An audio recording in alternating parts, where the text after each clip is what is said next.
ছোট্ট একটা মাটির ঘরে জন্ম রাব্বির।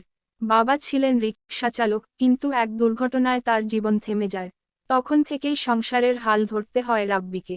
ক্লাস 9-এ পড়ার সময় সে প্রথম বুঝতে শেখে, এই দুনিয়ায় টাকা ছাড়া ভালোবাসা টেকে না, স্বপ্নও না। একদিন মা বললেন, বাবা, পাশের বাড়ির মামুন তো সৌদিতে কাজ করে। তোরও যদি কিছু হতো। মায়ের কণ্ঠে আশা মেশানো দুশ্চিন্তা, আর রাব্বির চোখে তখন ভবিষ্যতের ছবি। সে ঠিক করে, যেভাবেই হোক দেশের বাইরে যাবে। অনেক কষ্টে ধারদেনা করে রাব্বি যায় সৌদিতে।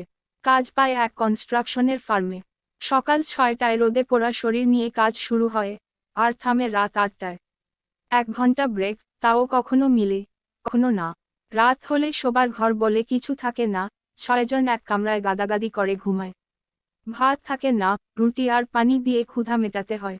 প্রথম কয়েক মাস মা কে টাকা পাঠিয়ে সে খুশি, কিন্তু মনটা খালি পড়ে থাকে। ঈদের দিন ভিডিও কলে মা বললেন, বাবা, তোরে ছাড়া কিছুই ভালো লাগে না।